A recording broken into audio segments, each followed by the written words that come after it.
1 minute ahead. 5:59. That's what's up.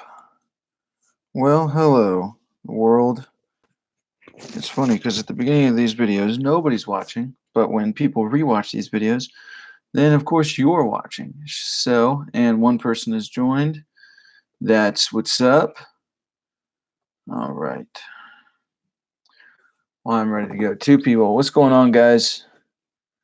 Happy Thursday night live chat discussion. That took me forever to say. Yo, I cook you clean. What up, man? What up, what up, what up? Glad to see you here. Timestamps, that's what I'm looking for.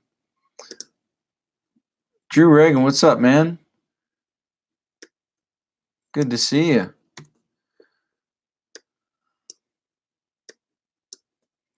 Never pay attention to that anyway.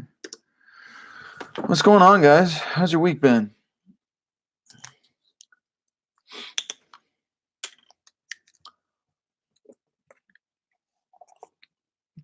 I gotta say, I'm still sobering up. My sister was like, "You want to go to a winery today?" I was like, "Yeah, sure. What time? Around lunchtime." So I didn't eat lunch, but I had 3 eggs and an avocado for breakfast, and then the tasting was with about 14 wines that I had about 4 glasses and some, and on an empty stomach, and I haven't drank that much in a while. It was a good time. I was feeling good. Foster kids are hard. You got some foster kids? Yeah, I mean, I don't know what that's like. I don't have foster kids, but I'm curious to know if you would. I'm curious if you are a foster parent, if what you would think of this show. Yeah. So, do you watch the show This Is Us? Because they did a foster kid, and obviously, I mean that show, as far as I can tell, everything that's in that show is so legit. So they do such a good job on presenting reality. And so I'm wondering if you've seen that show and if you're like, yep, that's pretty much exactly what it's like. Because if that's the case, man, I can't even imagine. I haven't. Yeah, it's a good show. It's a great show, actually. That show's phenomenal. I watch it from time to time. Actually, I watch like every episode. I've watched the first 3 seasons like twice. I make it seem like, oh, I will watch the show every once in a while, but no, I've like watched the show. 10-letter rap. What's up, man? Letters. I never say 10 letters rap. It's just easier to say 10-letter rap. So I don't know if that bothers you or not, but that's what I say. What up, man?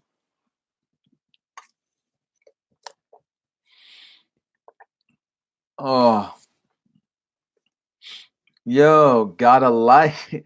Got a light. Shouldn't there be a question mark there? Or is it like a statement, like I got a light? Or is it like got a light?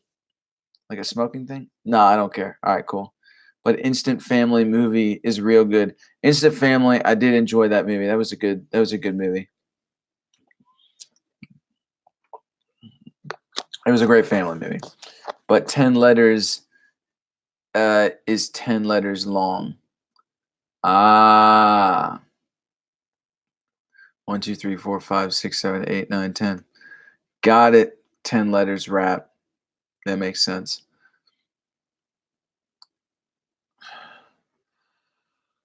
So, philosophical discussion on tonight. I mean, I could pick the topic. I guess I could wait for a couple more people to come, but maybe I've shared this before. I'm not sure if I have shared it. That I am very much looking into universalism, the theology that everyone will be saved. And curious about your all's thoughts on it as I do research. The book I'm reading right now is on universalism, and the guy that wrote the book, his name is David Bentley, called "That All Shall Be Saved." Now, normally universalists say something along the lines of presenting a hope for a universal salvation, that everyone will be saved. But this guy, David Bentley Hart, presents arguments that he says. Now, let me be clear. I'm not presenting this hopeful universal salvation. He says, I believe that Christianity, um, specifically Christianity, is not Christianity unless you have a universalist outlook when it comes to salvation, which I think is pretty interesting, and it's a very interesting perspective. And so I'm really enjoying the book. Dax has a song called Book of Revelations coming out soon, and it's a continuation of Dear God song he made.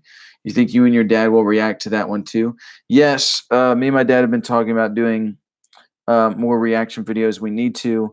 The holidays were crazy, and then I obviously this January I got a new job, and then I only have a couple days off to do this YouTube stuff and to do everything else that I want to do.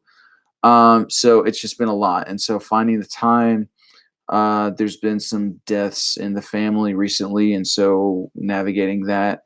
But me and my dad have been talking, and we want to do more Pastor React videos. It's just a shame that we haven't got to yet. So when I was coming up with a rap name, I was listening to Atmosphere, and a line came up that said 10-letter word. So I was thinking of 10-letter words, and 10 letters had 10, and the rest is history. Okay, 10 letters rap. So you rap? You on like SoundCloud or something? Sorry to hear. My condolences. I appreciate that. Really do. One of them was my grandmother, 96 years old, passed away 2 days ago. She had an incredible life, very incredible life, lived a long life, lived through a lot of things, a lot of stuff. So yeah, appreciate that, Logan. What software do you use to record and mix your music? Logic, and I'm gonna check out Universal Audio's new Luna as well. But I've used Logic for years. I love it. It's just you can have a lot of fun inside of Logic. They don't make things confusing at all. I mean, it takes a minute to learn how to use it, but I really enjoy Logic. And that's really the only DAW that I've ever tried to use. I think I attempted Studio One. I've seen a lot of people use Pro Tools. I just think Pro Tools, and I've heard this from a lot of people as well, that Pro Tools is unnecessarily confusing. And so I just enjoy Logic. Yeah, I got some music. I haven't made much in the last year. I've been, what is that? Dealing battles. I use PreSonus and Studio One. PreSonus Studio One, yeah. Oh, look at that. Oh, we got a number of musicians on here. That's what's up. I use Fruit Loop Studio and I really like it. Still learning how to use it better though after 4 months. Yeah, it takes a year, a little over a year to really get down and dirty with like, okay, I know what I'm doing now. Appreciate that, Jay Perry. Appreciate it. 12 people, man. What's going on, everybody out there listening and watching? Appreciate the likes as well. But I'm curious about what I just mentioned as well. Further past the music stuff. I mean, we can keep talking about music stuff. It doesn't matter to me. I'm down with all of it. But in terms of philosophy and theology, curious if anybody else has looked into universal salvation or given it any thought, I should say. Given it any thought, looked into it, all that good stuff. I believe the Bible does hint that God wants all to come to him, if I'm not mistaken. Yes, and I should also state that in regards to universalism and the theory of universalism or the theology of universalism means that there is hell does not exist. The hell that is fire and flames and an eternal place of torment does not exist. So that is, you can't really have a universal outlook if you actually believe that hell exists. So there's that to consider as well.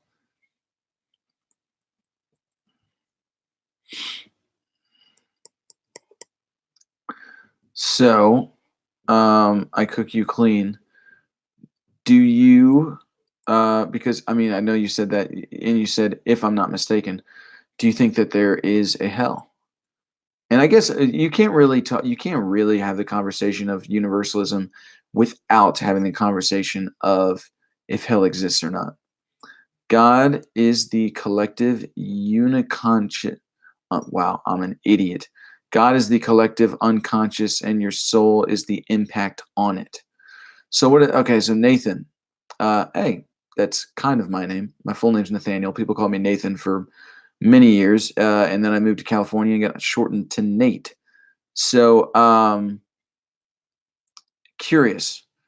You say God is the collective unconscious, and our soul is the impact on it. So, what does that mean exactly? So, what does God look like in that? Like, are we all like, are we? Is that because I think really more new age kind of thinking along the lines, or I guess new age is the first thing that comes to mind when I start to think about we are God or we are aspects of God or something like that. Is that what you mean by that? Or what does that mean when you say God is the collective unconscious and our soul is the impact on it? Like we impact God. Yep. So okay, so you say yes, that we are all God and collectively, all of us, our souls, if they're combined together, is God. Is that what, am I hearing that right, or is that way out of left field? Would universalism kind of go hand in hand with the concept of predestination? Yes, but the opposite of it.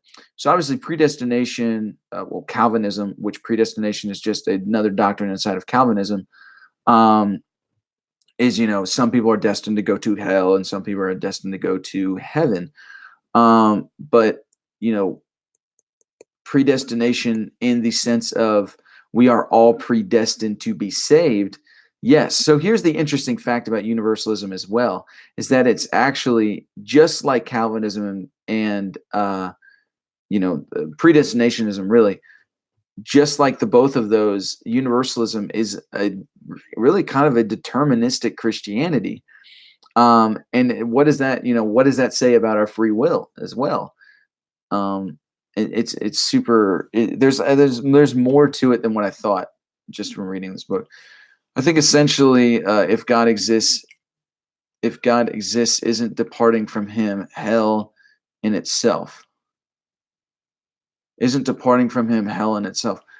Kind of, but it depends on if you're talking about a biblical God or if you're talking about God, just God outside of religion.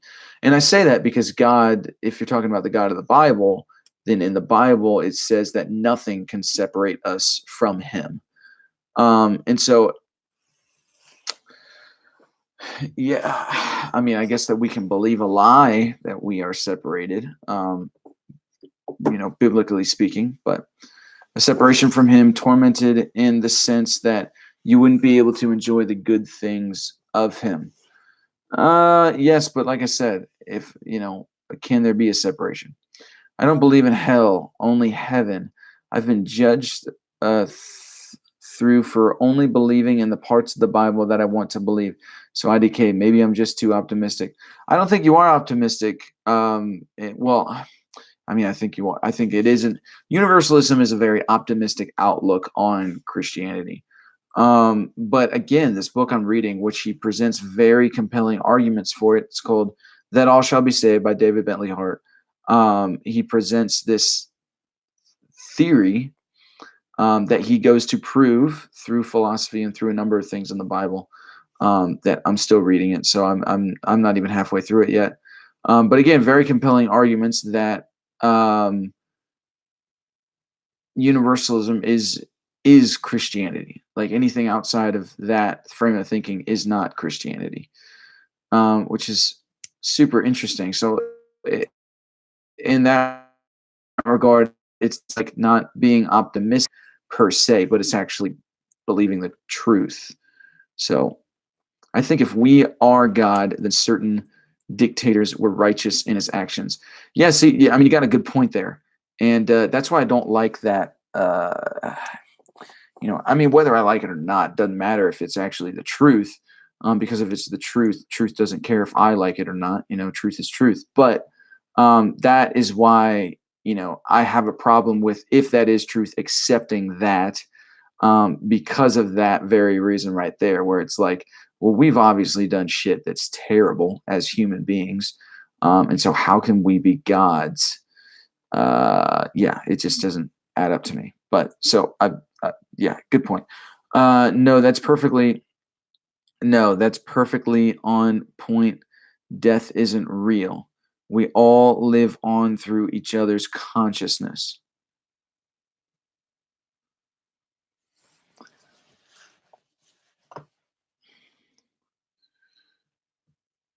So all right, Nathan, what do you think happens when we die? Or what's your concept of the afterlife? What's your concept of death? Hell meaning the absence of God and knowing that He is real and I made the wrong decision. Yes, but when we die, where do we go then? Yo, what up, Nathan? Are you talking to Nathan or me? Like Nathan in the chat or me? I mean, what's up? But normally people call me Nate, so yeah. I guess yeah, I guess I mean biblical. Gotcha.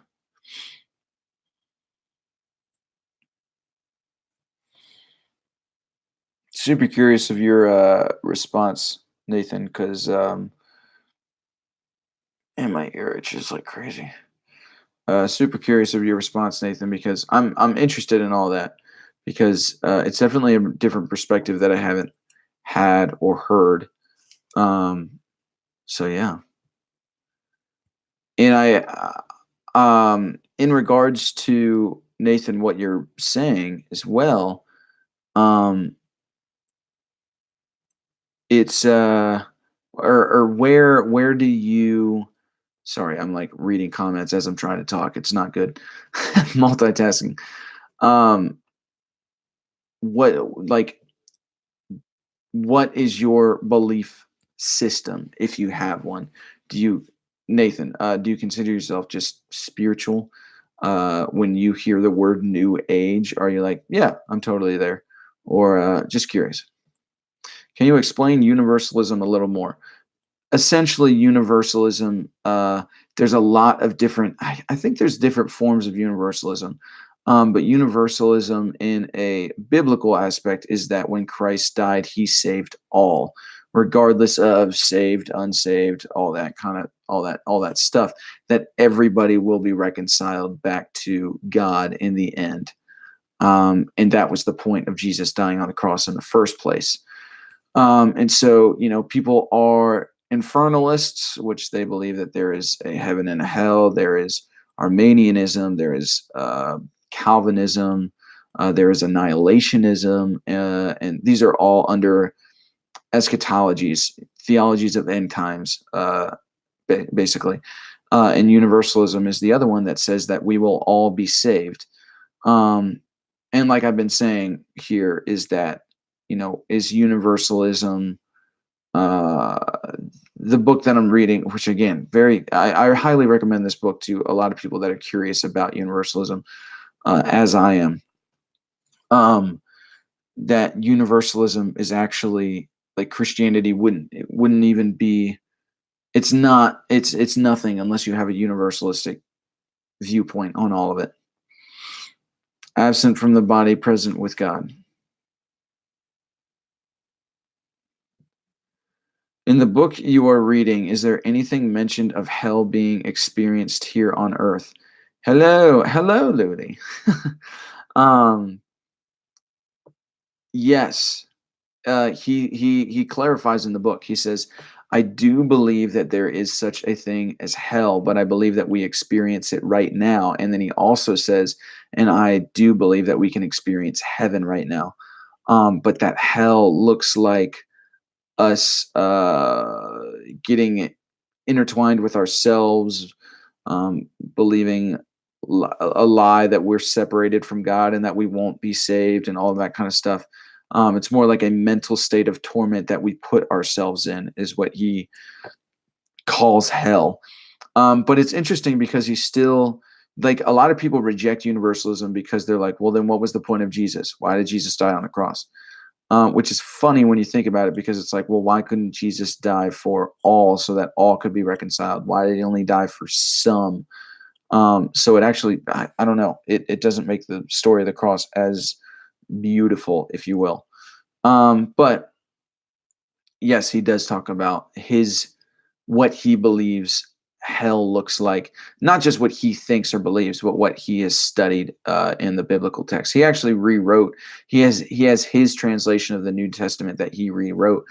And there's words that people have taken out that he put back in, and there's words that cannot be retranslated into an English translation because English doesn't have a word for it, and he just let those words be. They're in his version of the Bible, but he just said, yeah, there's no other equivalent to this word, so I'm just leaving this Greek word in there, and I'll put the definition at the bottom of the page, but there's no English word for it.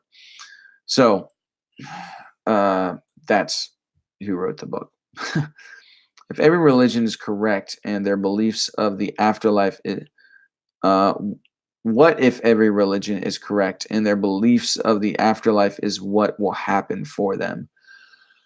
Um, yeah, it's interesting because when I did these 3 book reviews on my channel, Robert Monroe's books on out of body experiences.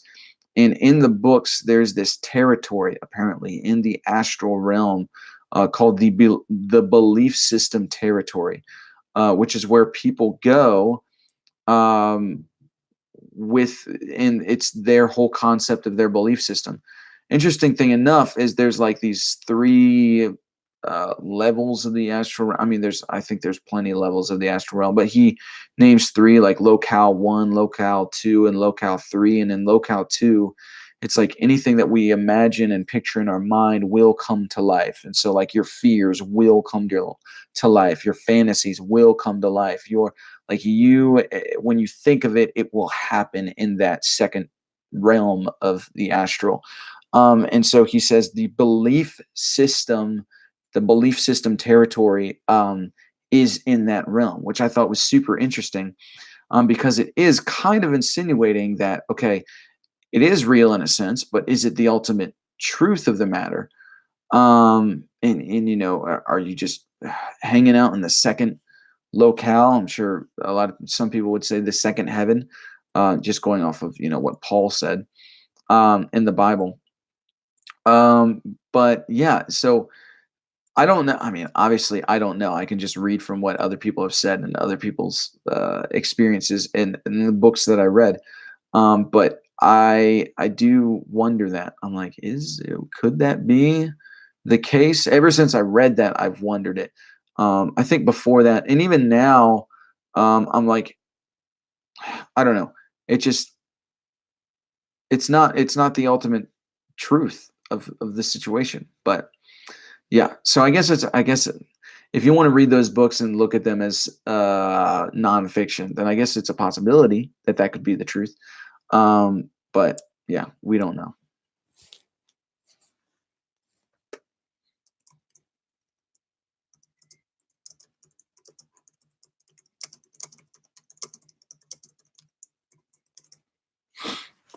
Yeah, I think that too. Jesus saves all with death, but I guess in that case, the heavenly info we can get biblically, there is the idea of different rankings within where you'd place within heaven based on the life you lived on earth.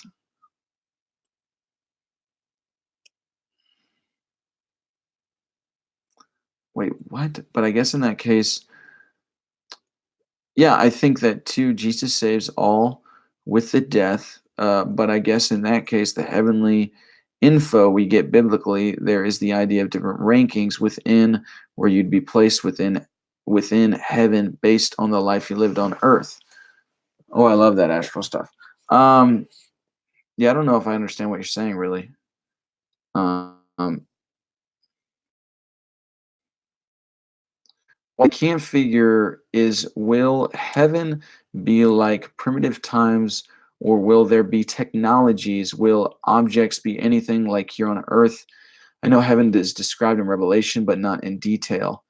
I think the closest thing that we can find to what heaven, if such a thing or place exists, could be found in what people experience in out of body experiences. It's just that there's something. A lot of them are very very different. Of course, these out of body experiences that different people have had, but there is consistency there as well. And so, things like Robert Monroe with the whole astral projection and out of body experiences and that sort of thing in regards to traveling outside of the body with astral projection, there's a lot of similarities that people have experienced. Now, is that because of like something like, oh, I heard it from there, and so you were thinking it, and so that was what your mind was projecting?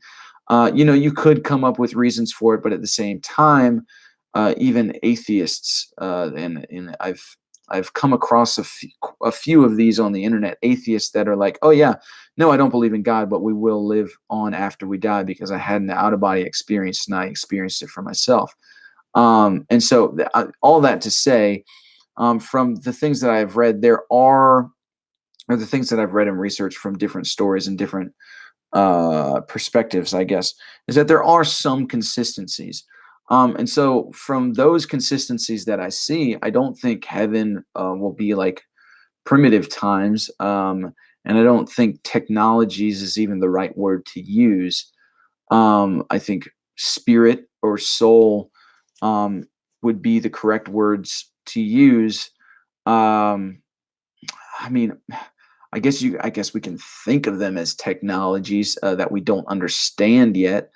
But heaven as described in Revelation and by a number of the mystics and stuff as well, a lot of that stuff reflects a lot from what a lot of people see and experience in the astral realm. And so, I haven't had an out of body experience. I haven't been there. I've had a ton of lucid dreams and been practicing lucid dreaming. I've attempted to have out of body experiences and things like that. Haven't had any success, and so I can't say these things for myself. But I can tell you the different perspectives that I've seen and what I think about it. And I think that there are similarities in it all that. It won't be like primitive times. And again, I don't know if technologies is the right term to use, um, but I guess that's how you could interpret it. So, uh, yeah, I think it'll be. I think it's one of those things that it's indescribable until you experience it for yourself. So, yeah,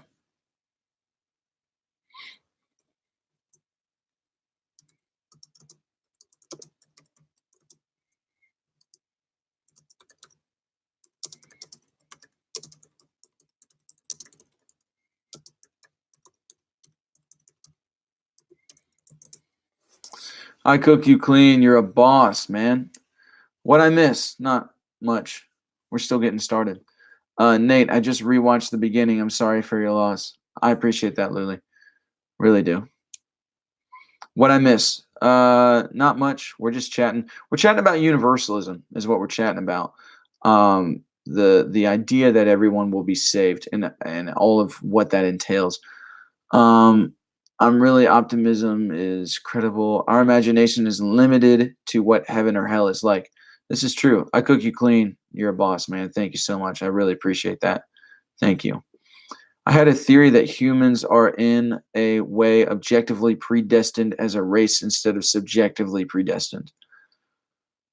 What exactly does that mean? Like, will I have furniture, belongings, reading of rewards in heaven, or will I be a spiritual form just worshiping for eternity? No, I see what you're saying. Uh, I think it's really whatever you want, as far as what I can tell with things that I've read.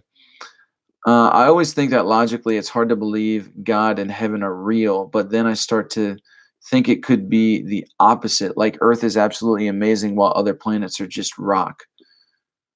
Yeah, I mean, you can shift your perspective a number of ways, and that is why uh, that's why I think a lot of these arguments from a philosophical standpoint are so circular, because you can shift your perspective any way that you want.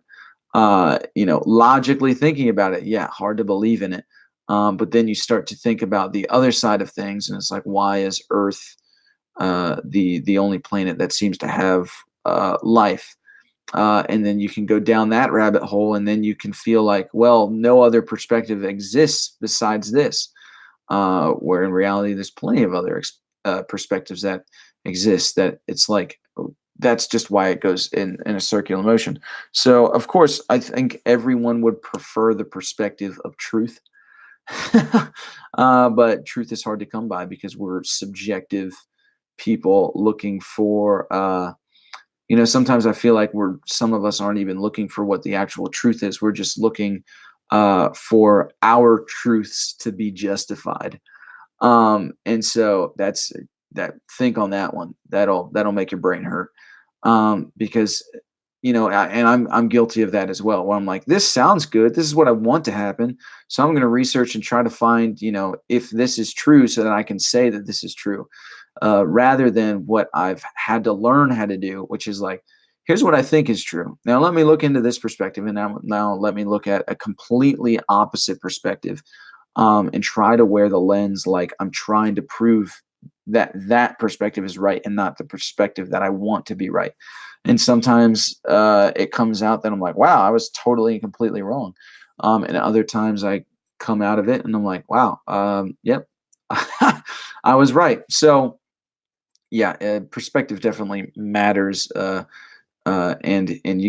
obviously the perspective of truth is the best perspective to have, but that's a tough perspective to have, because you have to remain completely unbiased, completely objective, which in some ways is an impossibility, but in other ways is not an impossibility, because if you do it with others, with a group of people, then you can actually remain more objective. Where if you do it yourself and you're just searching for yourself, which on some level we're all doing, then it can be very subjective, and you won't really get um, too far in finding the actual truth. Rather than, you'll find your truth, of course, but what is the actual truth? So,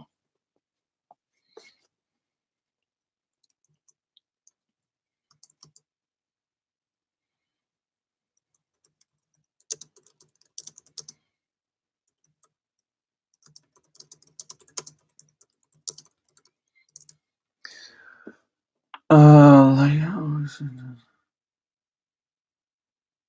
so that makes me believe God almost has to be real, but I decay it's really complicated.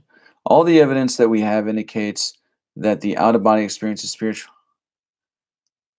That we have indicates that the out of body experience is spiritual experience that can be naturally induced. Of course, that doesn't mean those experiences weren't true.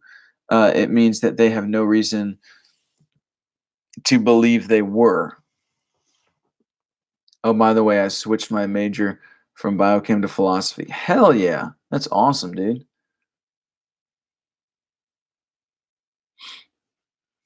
What are some of the coolest things you've done while lucid dreaming? Flying, telekinetic stuff, um, battles, and well, yeah, I guess I did. I had one where I was battling it out in space, fighting people. Um, I often like present super beautiful scenery. Whenever I go lucid, for some reason, I always look up and I always just create the most beautiful starry night. Um, so, but I have not been able to be conscious enough in my lucid dreams to actually speak to my subconscious and like figure out, hey, what's there? And I have a lot of Christians tell me that the words that I speak are truth and that God still lives inside me. So my little experiment on my own is to become aware enough in my lucid dreams that I can actually talk to my subconscious and ask whatever is in me to present itself, and talk to it. It's crazy. Doesn't really seem crazy to me. I'm pretty determined to try it and get it done. So What's the third locale level of the astral like according to the book? Um,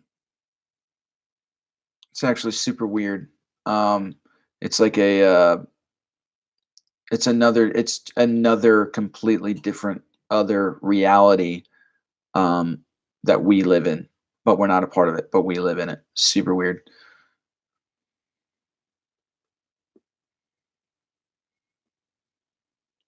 Have any of you read Sapiens: A Brief History of Humankind by No, I have not.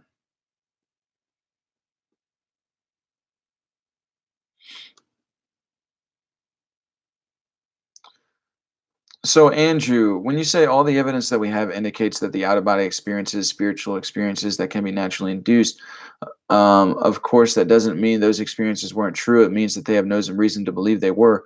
What is your opinion on out of body experiences? What do you personally think about them beyond the evidence?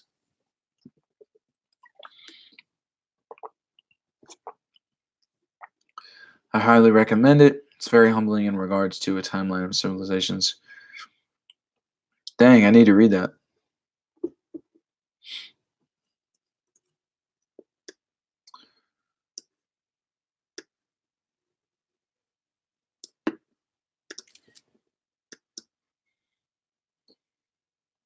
Are you opposed to psychedelics? Any mind-altering supplements you'd try? Um, I don't mean to sound like Joe DMT Rogan here, but um, LSD and DMT have. I have a curiosity about them because of different documentaries that I've seen, of course, and different. I mean, I understand that people can have bad trips, but I've also heard a lot of great things about them, like in small doses and enough that you need to have some sort of experience. And like people have been cured from a whole bunch of mental illnesses from these things, and so from these drugs. And so I guess I have a curiosity about those two. But other than that, I really don't have any desire to try any drugs at all. Nothing. Um, but I used to enjoy smoking until I got Lyme disease, and I still drank. So if you consider alcohol a drug, then um, I was I was pretty messed up today. I urge all philosophical people to check it out. It's good for references about past beliefs and current modern life questions. I'm definitely going to check it out. Appreciate that. I have a family reunion and might leave soon. But that thing of our truths getting justified, I'd love to talk about that uh, other day because I mentioned that today with a friend. It's so deep. It is very deep. Yeah. Well, when you come back, or if you do come back, I'd love to talk more about it because that's a great conversation. Ooh. Well, I got that theory, objective predestination, from the fact that humans were created through the balance of nature and evolved from this balance. But this balance controls us and will push back when we get out of hand. Huh.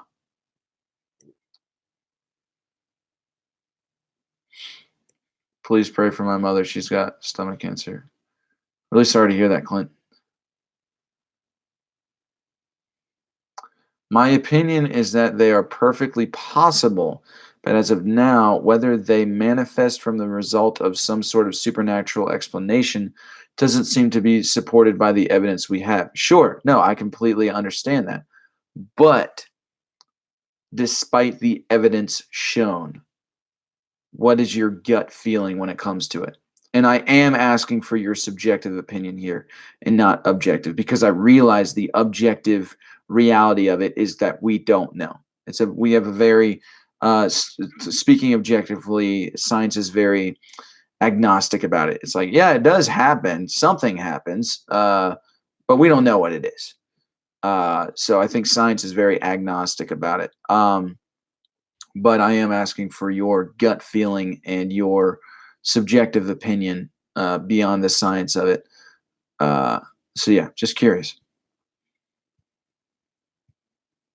Psilocybin, yeah, no, you're right. Can't forget about that.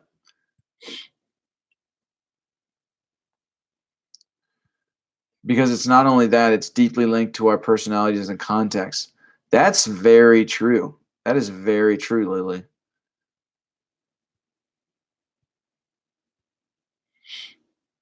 I get you. To be honest, that and mushrooms seems to have positive effects. And mushrooms. Look, you guys are adding to the list. Yeah, I haven't heard that mushrooms have any addictive quality at all. Seems to have positive effects, and it's definitely interesting to delve into, even if not by personal use. Hmm.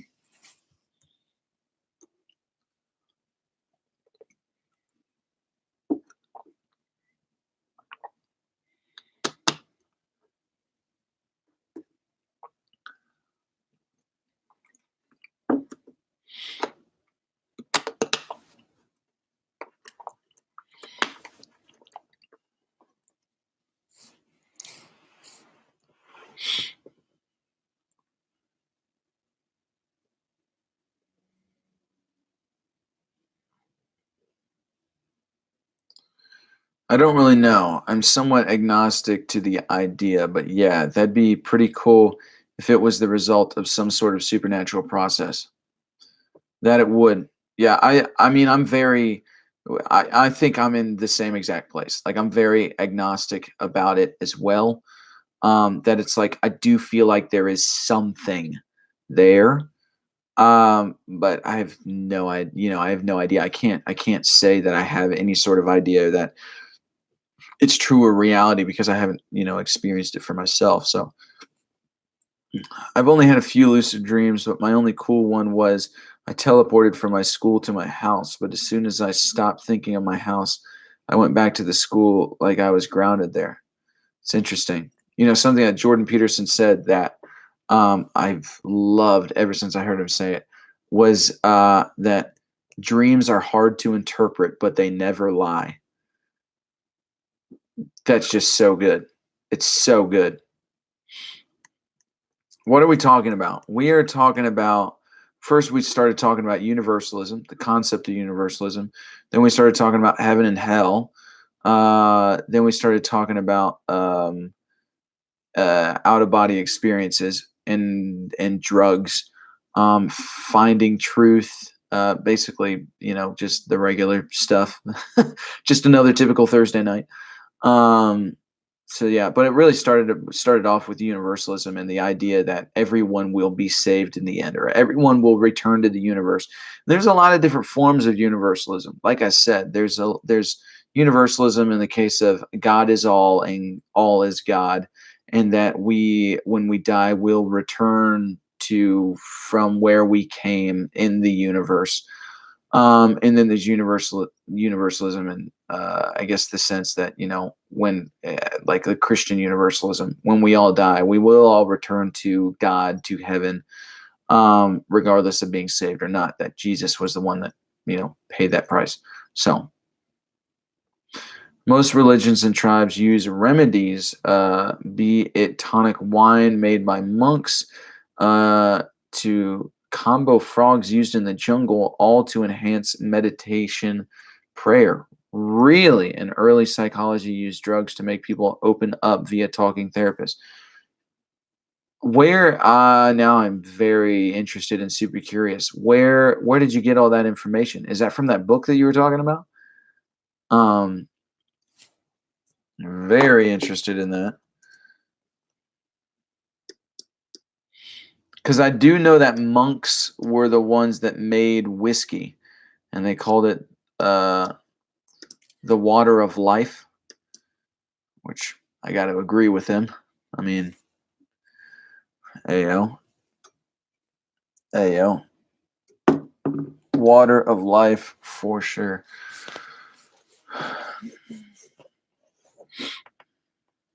There are some psychedelic drugs that people have reported induce out of body experiences, like psilocybin. Same thing when I fly in my dreams. I think flying. So I fly, but as soon as I start flying, it's like I don't know what's propelling me. I fall back down right away. Interesting.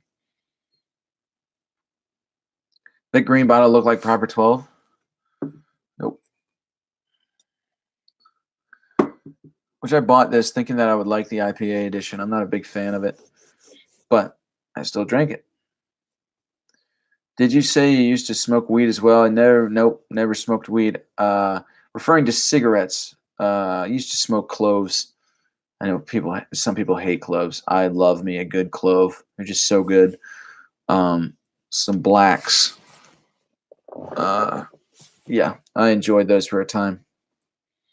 A year ago, I wanted to find out if astral projection were actually real. After about a month, I was able to uh, reproduce what one is. It literally, just as clear as lucid dreams, scared me though. Yeah, I. It is. It's terrifying. That's for sure. I might do DMT one day just to see what it's like, but the risk seems to be bothersome. What is the risks? What is the risk of DMT? Monkey shoulder whiskey? Where's that made? Haven't heard of that. Multiple of my family members claim to have astral projection. Never had one though. Interesting. Yeah, I think you know, according to Robert Monroe, we do it every single night. We all have out of body experiences every single night, but we just don't remember them. We're not consciously aware of them happening. And so there are some instances where I remember, like I literally, it felt like a dream. I wasn't conscious enough about it, but it felt like a dream. Like I lifted up from my body and I look at my hand and there's like two of them. But I wasn't conscious enough to realize what was going on.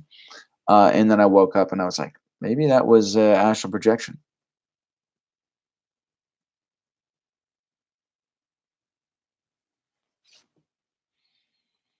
So I meditate every single night. I practice waking lucidity. I do reality checks during the day. So yeah, I love it when it does happen.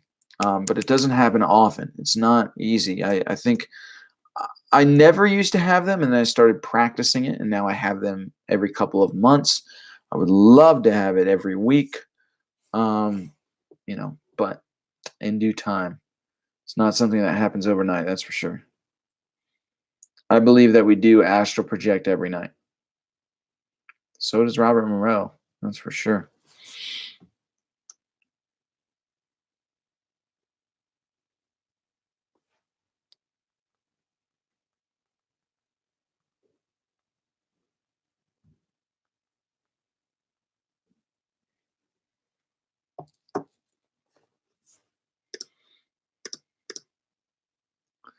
No cap, I legit looked down at myself, got confused.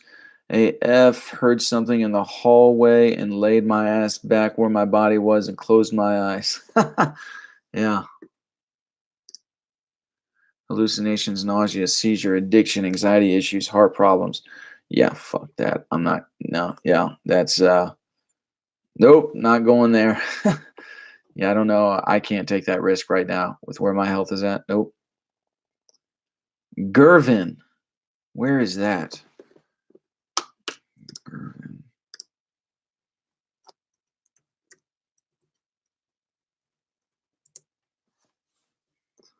Scotland. Okay. Very nice. I do enjoy some good Scotch whiskey. I never smoked weed until I turned 21, but I found that the changes are based on the emotions felt going on, similar to if you tried DMT, the setting and mindsets matter. I might do it at the end of my life when I'm near death. Yeah, that wouldn't be a bad time to do it. I found out how to make DMT today. Wow. That's wow.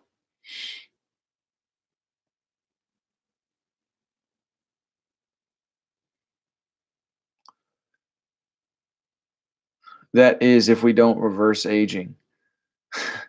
No, it's real though, man. Like people are like it's crazy. Like people are getting younger and younger. It's insane. Like if you look at a 50-year-old 50 years ago and you look at a 50-year-old today, you're like, "What? Didn't Joseph interpret a dream?" Joseph interpreted many dreams.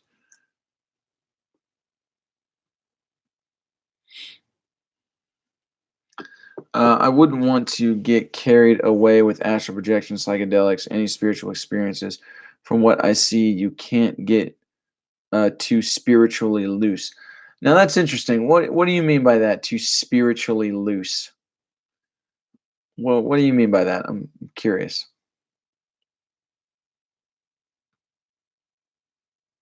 And you say, from what I see, what do you see?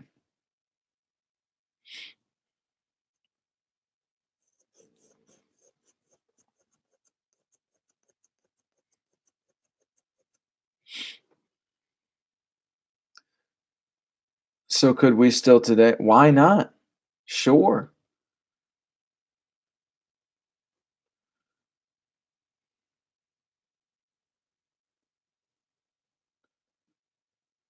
Aubrey de Grey thinks the first person to live to 1,000 has already been born. That's wild.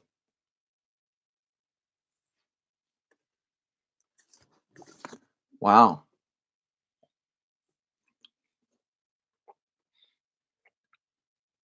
We'll see. Man,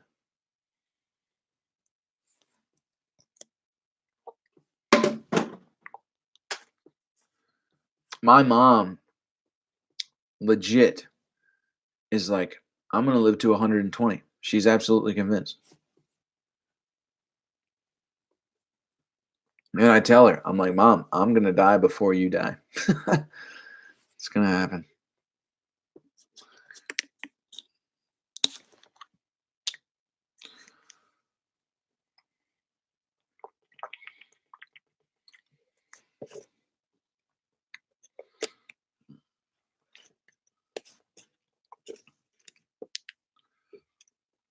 Aubrey de Grey and a bunch of other scientists want to reverse aging permanently.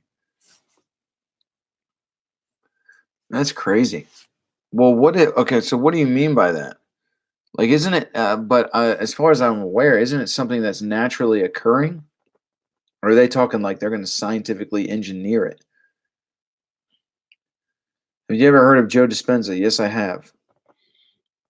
Heard of him, seen a couple of his quotes. I don't think I've watched any of his videos or looked into him much though, but I've heard very good things about him.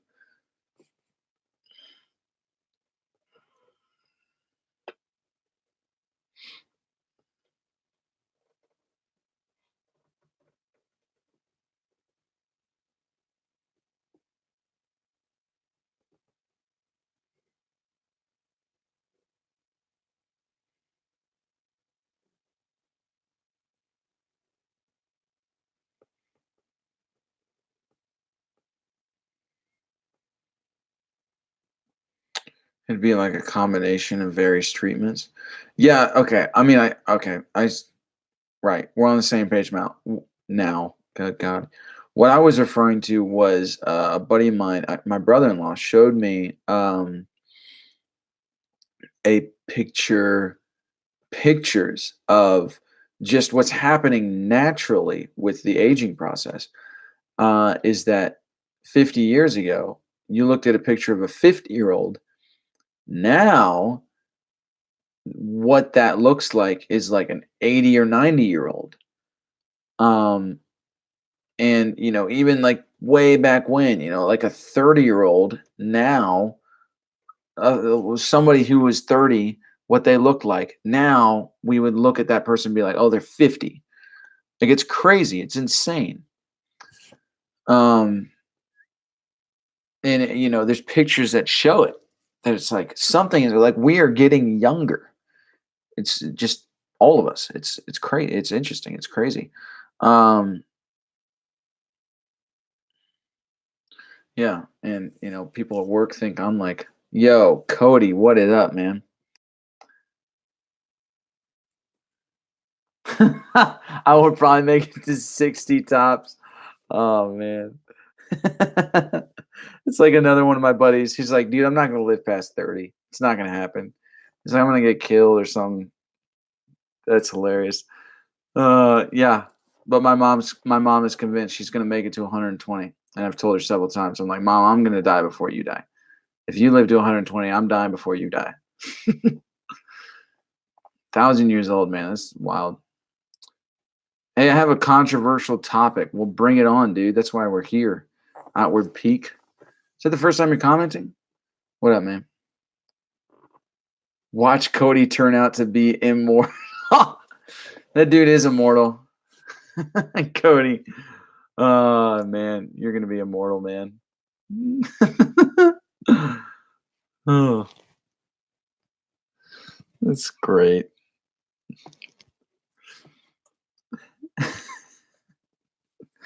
Cody, man, I can't imagine you being like 100 years old and being like, dude, I just want to die. Oh, man. The part of you that is this the controversial? No. What is this? He speaks on your mind. Wait, what? Oh, he speaks on your mind is more powerful than you give it credit for. Yes, and how we limit ourselves mentally, but our thoughts themselves create the reality we experience. Sure. Yeah, I mean those go along the lines with the quotes that I've seen.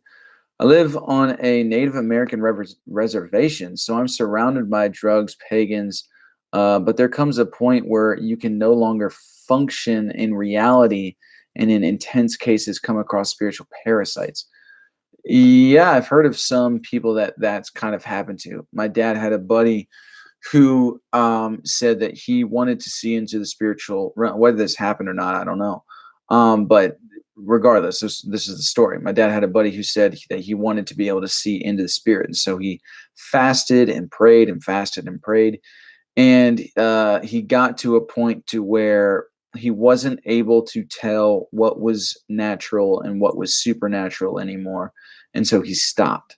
And I'm like, dude, I'd like die to get to that point. Like, why didn't any of that shit happen to me? Um, but like I said, I don't know how legit it was.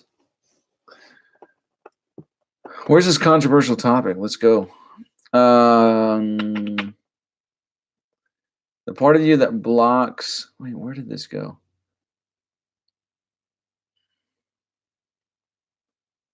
The part of you that blocks you from spiritual experiences also protects you from spiritual experiences, and that's an interesting perspective.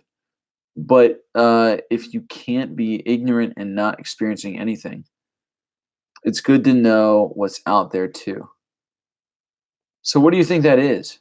You say the part of you that blocks you from spiritual experiences is also protects you from spiritual experiences. So, what do you think that is that blocks us? Do you think it's us or do you think it's something else?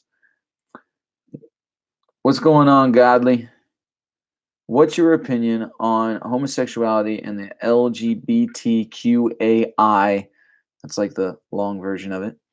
LGBTQAI community as a whole. And nah, I've been on one other live stream. I got you. Oh man.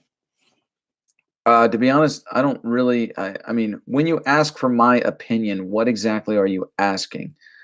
Are you asking if I support them? Are you asking if I think they're humans? I mean, I don't really know what you're asking. Here's what I'll tell you is that one of my best friends is gay. He's married to a man and love him with all my heart. He's an incredible human being. And I have a number of friends that are homosexuals and they're incredible people and I stand by them and love them wholeheartedly. And so I don't see why, yeah, I, I guess I just my opinion on the community as a whole differs as an American and a Christian. Why? I guess I should ask you for your opinion. What's your opinion on it? If I became immortal, I would definitely start a cult. Messiah Cody coming through, dude. That's great. That'd be the funniest cult, man. That'd be the funniest shit I've ever seen. Oh my god, I'd join the cult. Well, I'd be dead, but I guess I could still join it then, depending on what the cult is. For these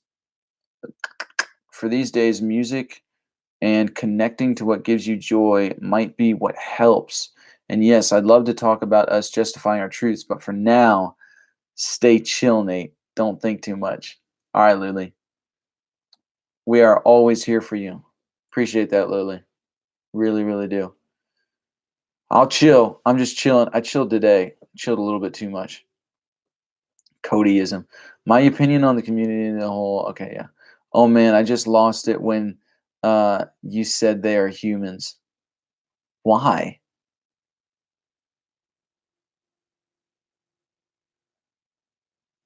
When you said are they humans? Why did you lose it? I don't I don't understand. While a Christian, I do believe it's wrong, even though my mother is bi. Okay. And I have a gay sister and brother as well, some of my favorite people. But as an American, I believe we should have freedom to make whatever decision we want. Um, that's interesting. Man, see, the Bible is so. Oh, I don't. Oh man, I see. I can't directly like speak on this because I have not done the research myself. I will say this: I have friends, close friends of mine, that have done the research, and they're like, the Bible says nothing again. Like some of those words were put in there, some of those words were mistranslated, some of those words, like when it talks about sexual immorality, it's actually talking about, like having sex with animals, necrophilia, think like really twisted, weird, stupid stuff. Uh, really just crazy, stupid stuff. It's not actually talking about homosexuality, and even the word in there has to do with like pedophilia and like priests, having sex with little boys, that kind of thing. And so, I mean, this is the case from all of my friends that have done research on this, biblical research. It's like not in there. And so I trust them. I choose to trust them. And I'm like, man, we look at too many things as wrong or right, and we just don't see people as people. And and we just need to start looking. I mean, I don't know. It just confuses me. It just confuses me, the whole like Christian outlook that is wrong. And it also, as well as that outlook, it also confuses me when somebody makes a statement who is a homosexual that I am gay or I am bi. I'm like, okay, that's your orientation, but that's not who you are. Um, and so, some of the gay community, definitely not all of it, and I wouldn't even say a large portion of the gay community, but definitely some people wear it as their identity, which I don't like that. I don't think that's right. There I say right, but I don't think that's wise or smart. Um, uh, but yeah, so I don't think either side is perfect, but both sides are human beings. So it's like, dude, just love people. Like, I mean, it's as simple but not simple as that.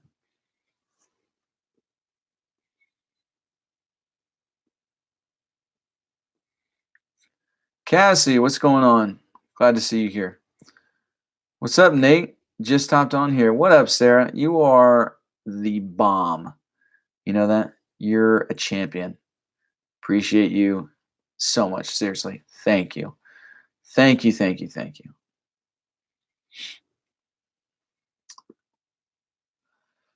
The question comes down to, why would you choose to believe the Bible's statements about that? That's a good, that's a great question. If you came to the conclusion that God existed, would you believe in the God of the Bible? I have no idea. I mean, just because if God exists, does that mean he's automatically the God of the Bible? What would dictate that? I don't know. I started laughing because there are people that don't think they are human. I know some of those people. Those people are, I can't, yeah. I just can't. I appreciate your input. I'm going to have to do some research myself. I love these live streams. And also, yes, I love everybody. Well, that's good. I'm not sure what it is. I've heard things like there's a protective eggshell possibly around your aura, around you that keeps you grounded but gets thinned as you get more spiritual to another theory. On the Joe Rogan podcast, they were talking about the areas of the brain that are activated while on psychedelics, and every part of your brain is actually boosted except one part is actually reduced. Very interesting. Does YouTube take a percentage out of what you make on here? Uh,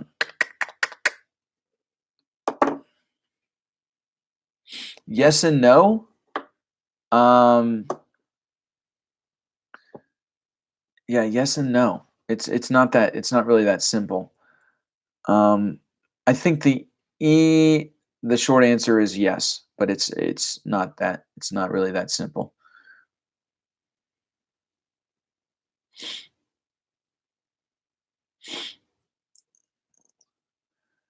I don't see homosexuality in nature, therefore my conclusion is it's not natural. Uh,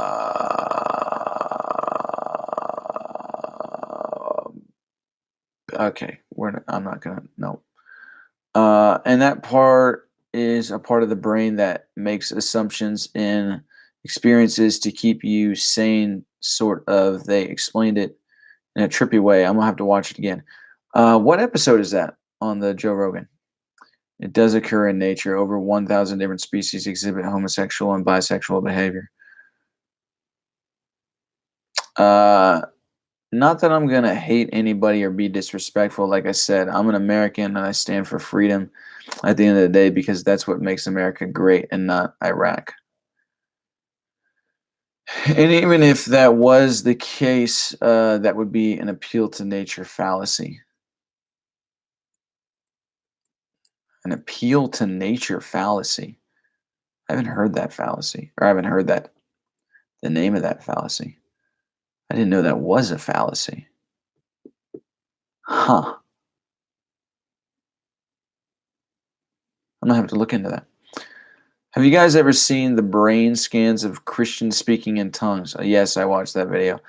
If I remember correctly, they activate a different portion of the brain that isn't what would be activated talking in English. Yeah, I mean, pretty much.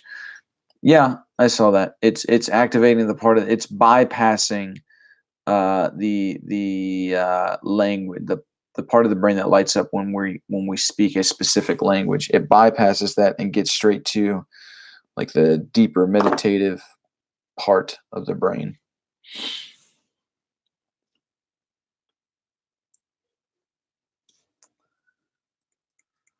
Man, I'm gonna hop on the internet after this and do my I mean, you're on the internet. Do the research. Do it now. And then let's talk about it. Do it. Um, is the pursuit of truth worth it or not? Oh boy. Yes, it's worth it. It's 100% worth it. And I guess that's a very, I hear the pursuit of truth and I think about something that is pursuing the meaning of life, the purpose of life, pursuing life and not just the objective materialistic sense, but life as a possibility that there might be a aspect of eternity involved with it. And is that truth? Is that not truth? What does that mean? And if we do live on after we die, how does that affect the way that we live our life right now? Does it affect the way that we live our life right now? So when I think of, the journey for truth, these are the questions that are presented before myself. And these are the questions that I think about. And so I think the journey of truth looks different for every individual, because some people just want to know, I just want to know the truth if my life has a meaning, or if there is meaning in life. And some people think differently than others. But when I hear, is the pursuit of truth worth it, or not? In my conception of what that pursuit looks like, is perhaps more or deeper than some other people, or I guess to most people. And so, it's not for for me, in my experience with this journey, it's definitely not easy. It can be a very, very lonely road. In a world where so many people want to be grounded in labels, on the search for truth, you have to learn how to be grounded in, being outside of the box. Like a lot of people think about being grounded, and it's like they've found their box. They found the place that they fit in. But on this search and journey for, finding truth, whatever, I've had to learn how to be grounded in, um, being a misfit. The philosophical misfit, being outside of the box, thinking outside of the box. And it takes a while. I mean, there's and it'll I don't know. In a lot of ways, I feel broken, and in a lot of ways, I feel thankful. And in many ways, I feel thankful that I'm broken. And broken in ways that, like, I don't. In a lot of ways, it's kind of like when this whole thing hit me, and I saw the light, if you will, because that's literally how I describe the moment when all this happened. I saw parts of myself that I wish I hadn't seen. I saw that I was a hypocrite. I saw that I was, super prideful, super selfish, and that I was not living out the words that I had preached for so long, literally preached. And so, my whole world shifted and changed and flipped upside down. And so I had to learn how to live with that. I had to learn how to live with the truth that started to present itself for me. And some people don't want that responsibility. Some people don't want that epistemic responsibility of, um, if you search out truth hard enough and you find the truth, there's a responsibility that takes place, that it's actually like, that that is truth now. So you have to live this out. If you don't live it out, you're a hypocrite. Like, some people don't want to face that. Some people don't want to deal with that. Like, some people are just happy, like, you know what, ignorance is bliss. And in some ways, sure, ignorance can be bliss, but in other ways, you cannot help humanity or the world at large evolve in any sort of way if you yourself don't learn how to evolve and search out truth. And so you're not really doing anybody, and you're not doing yourself any favors by remaining ignorant. You're just, you're just, you're, yeah, I'm not going to go down that road. I don't see the point in it. I don't see the point in just sitting and just, not pursuing truth. And I think what I do, okay, I think that if you don't pursue truth, that it's going to catch up with you, and the truth is going to continue to push you and force you to evolve. And in a lot of ways, that looks like pain. And then some people cope with that pain in certain ways. So I think the pursuit of truth is hard. Yes, it's worth it. Um, and But it's for the people that pursue truth, it takes, like, this courageous bravery and action. And for the people that don't pursue truth, um, that bravery and that action and that courageousness is eventually going to be pushed on them, and it's going to hurt a lot more. So I think intentionally pursuing truth, is going to be a lot easier in the end, even though, just evolving and becoming a new person, it's not easy. It's not easy. But at the end of the day, through all of the pain, through all the heartache, whatever, I would say absolutely 100% it's worth it. It's 100% worth it. And Man, I could just keep going on and on when it comes to truth, because obviously there's objective truth and there's subjective truth. And so it's like, what does that journey of truth mean? And which truths are we talking about and stuff like that? And so, yeah, but it's absolutely worth it. It's absolutely worth it for the subjectivity of it. It's absolutely worth it for the objectivity of it for the world at large. Um, and yeah, I mean, there's many different places that you can go. And also, oh man, like I'm telling you, this thing of truth, like it can keep going on and on and on. But like um pursuing actual objective truth past the subjectivity of it, instead of just looking for truth to affirm what you want to be truth. Because that's not actually truth. Like you can affirm in some sort of situation the way that you feel and be like, yeah, I should feel this way. But does that feeling reflect the actual situation of is that just a subjective thing? And that you're like, oh, I just want this to be truth, and so I'm going to search this truth so that I can have some sort of like research or something under my belt to make it like, oh, this is my truth, and so this is true because this says this, when in reality you haven't looked at any other perspectives. And so that's not actual truth. That's just you being selfish and wanting to puff yourself up and be prideful about who you are. And there's no truth in that at all. And so, man, you can go so far down the rabbit hole. But at the end of the day, at the end of the day, yes, pursuing that truth outside of yourself, pursuing an objective truth. And yes, there are subjective truths that are worth pursuing, but pursuing the objective truth and asking those questions is 100% worth it. Despite all the pain, despite all the heartache, despite whatever it may bring, I think at the end of it, it's going to bring joy, and it's going to bring um, joy. It's gonna bring joy.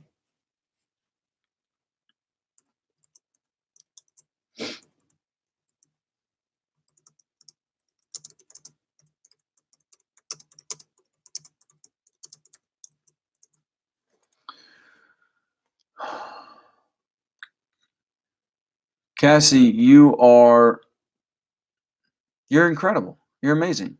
Thank you. My God, I can't thank you guys enough. This is thank you, thank you.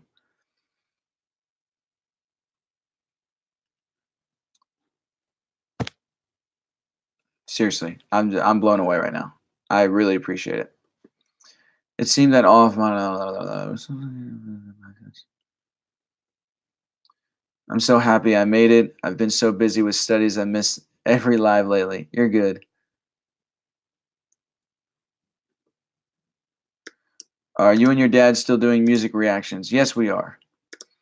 I believe spiritually it's better to love sexually someone of the opposite sex, but same sex is not wrong.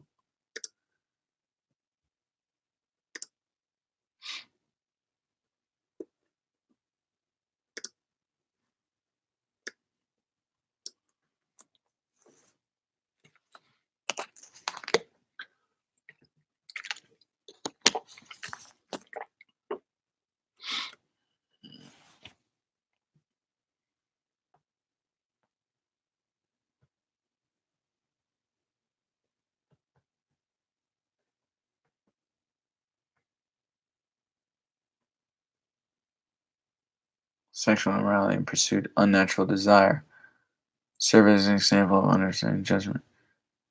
7. Here it doesn't talk about it really, but Romans has a passage on it. So what are you saying, Outward Peak?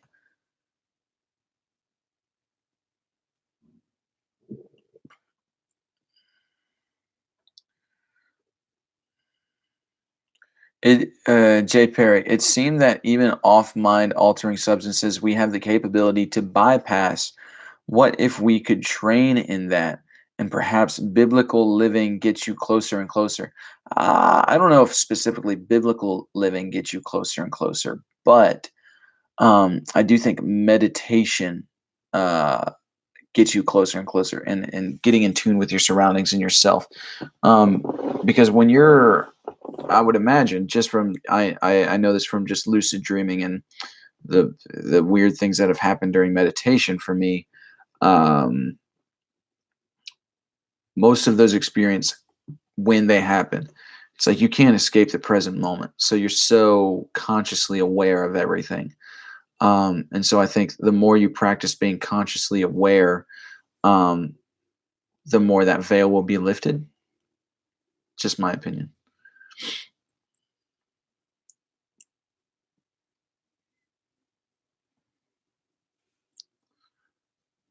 It's a question that is asked in the book I'm reading, The Logic of God by Ravi Zacharias. Interesting. Well, what does Ravi Zacharias say? I like that dude. He's a good dude. Outward Peak, if you're still there, still would love to know what you're getting at here. I mean, I've read your comments, but so funny you mentioned subjective and objective truth. That was literally what I was studying 2 weeks ago, behavioral science. That rabbit hole was deep. Damn. Yeah. No. When people ask me about truth, I mean, truth, everything I've learned about truth, it's not simple. It's not easy. And truth is found in context. But I also do think that there are objective truths available. I just don't know I don't know what the highest one is. I don't know if there is a hierarchy of truth. I guess I should say that. But truth is found in truth is found in context. Forgive me if I missed it because I know you have spoken on it before. But do you have a video I can go to about lucid dreaming? I'm curious, but never experienced it. Matthew Jones. I was considering for a while doing an entire series on this, on like mind science, talking about meditation, lucid dreaming, astral projection, breathing exercises, that sort of thing. Um, like the Wim Hof method and things like that, because I do all of that. Um, and I guess I'm just cautious because I've had lucid dreams, and I feel like I feel like in those things you can't really talk about them unless you've really experienced them. And I haven't. I mean, I've definitely experienced lucid dreams. I can talk all day about meditation. Um, so, and I can talk about like the breathing exercises and things like that. But in regards to like out of body experiences, I can't really talk on that because I haven't experienced it for myself yet. But I don't know. Maybe I should do a video. I'm doing a series on joy right now. But maybe after that I should talk about lucid dreaming.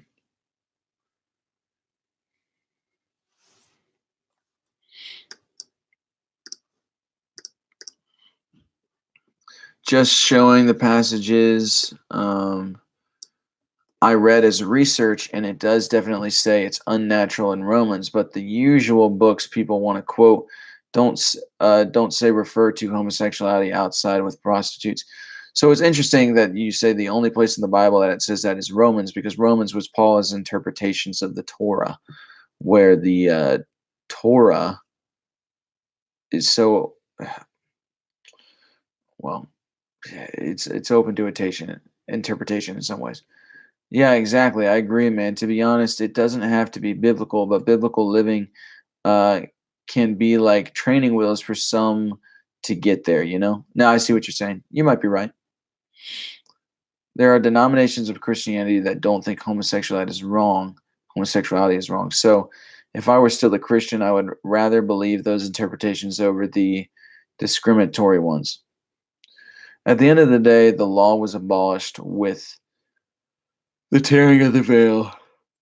Well, as I keep reading, the New Testament really says homosexuality is wrong, not necessarily the Old Testament.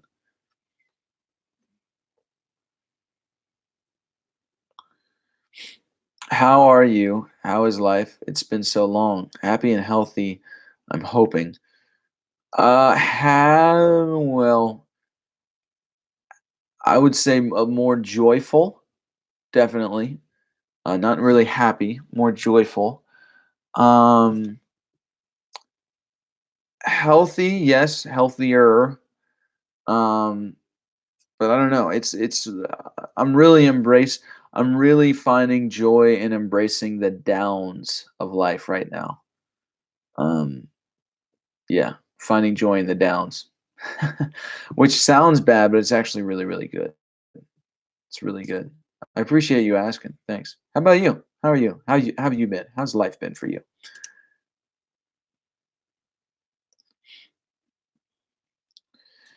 If you ever try psychs, definitely make a video about it though.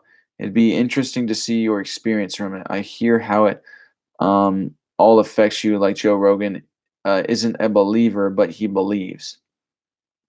While on DMT, he experiences a different dimension or dimensions merge and encountered an entity that embodies a strong love. So what does he believe in? I get what you're saying. He's not a believer, like in a Christian God sense. But what did Joe say that he believes in? Like a different dimension, an afterlife, love, like what?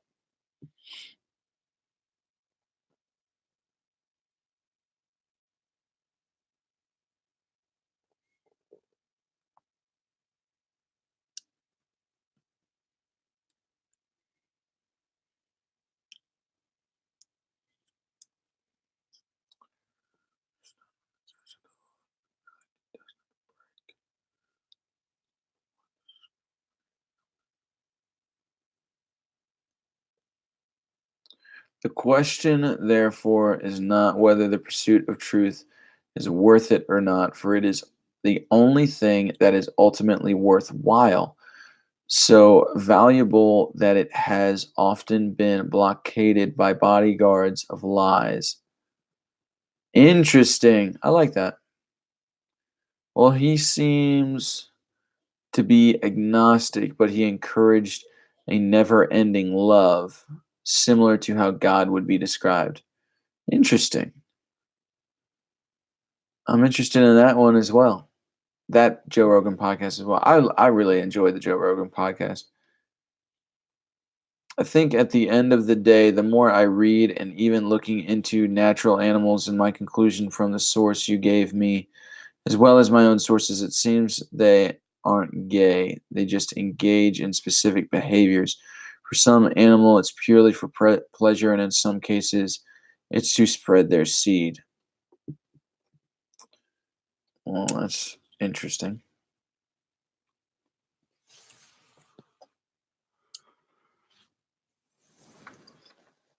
Oh my god. Stretching feels great.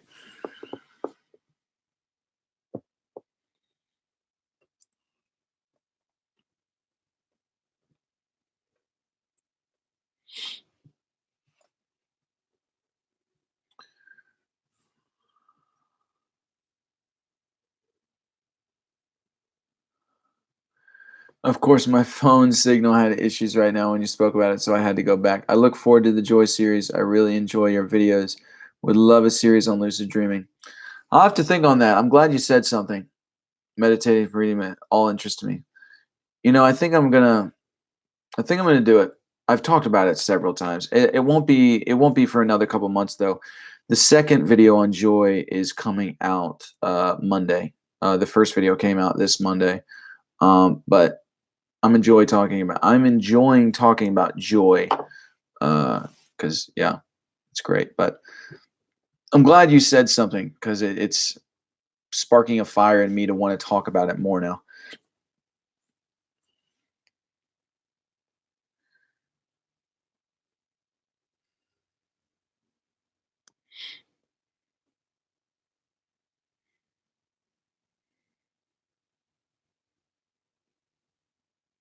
Got a mental image of you riding that down wave, chilling and being like, "So, what can I learn from this?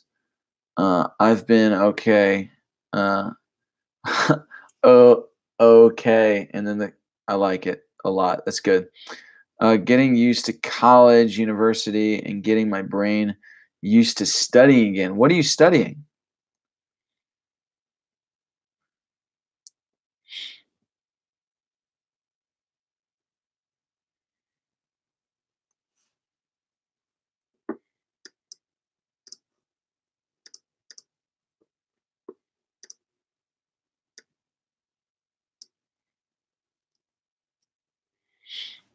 do animals experience attraction? Hmm.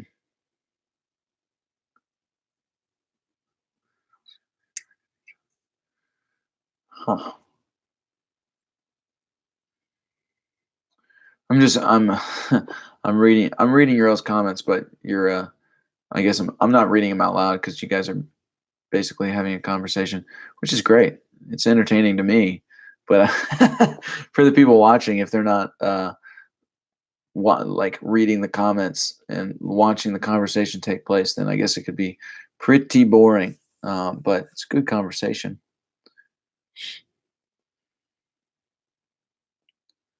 And we've covered some ground tonight so far. Universalism, out of body experiences, heaven and hell, truth, drugs, psychedelics. Man, just another Thursday night. I dig it. I like it. I look forward to these nightly talks. It's good stuff.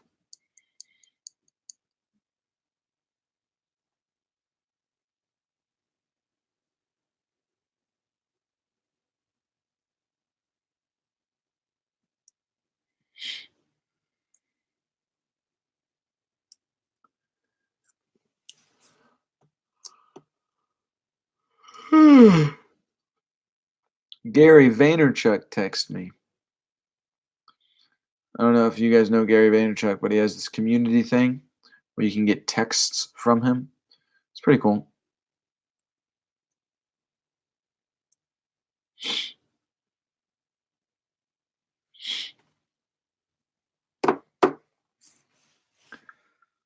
Behavioral science. Oh yeah, you said that. And it's always leads to a lot of philosophy, and the teachers are a real unique experience. Why are the teachers a really unique experience? That's great. Humans are attracted to humans, but I don't think animals are attracted to animals in that way. Really? It just seems to be a pleasure-based thing, or in the case of beetles, just to spread their seed. And I have another question for you. What substances do you partake in? Whether it be alcohol. Is this for me? A question for me?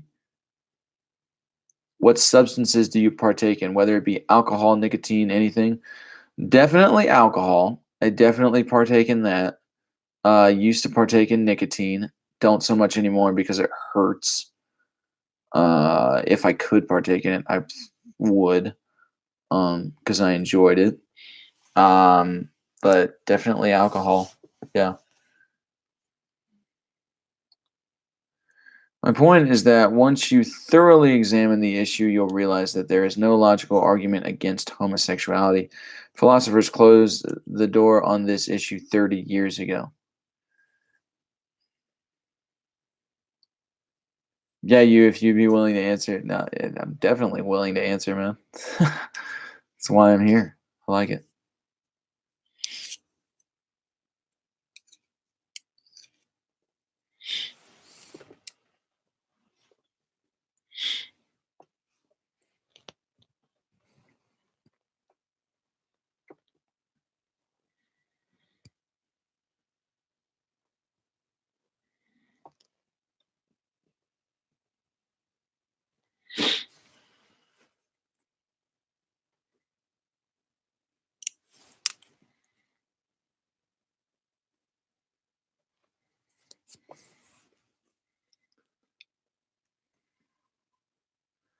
Sin equals breaking God's law. What do you think? LOL.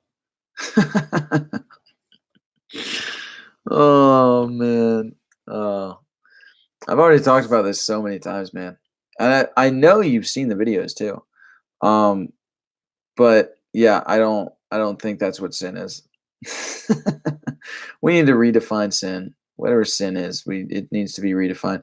I've talked about it in many different cases, many different ways. I mean, I've said that sin is subjective to people because some things, like, for me, drinking is fine. To another person, to an addict, drinking is not okay. And so for me, is it a sin to drink? No. Is it a sin for them to drink? Possibly, probably. maybe, maybe, probably, whatever the right word to use there is. But breaking God's law. What is God's law? I think God's law. It says in the New Testament, if you're referring to the God of the Bible, it says in the, which I'm assuming because typically sin is, in the Christian context.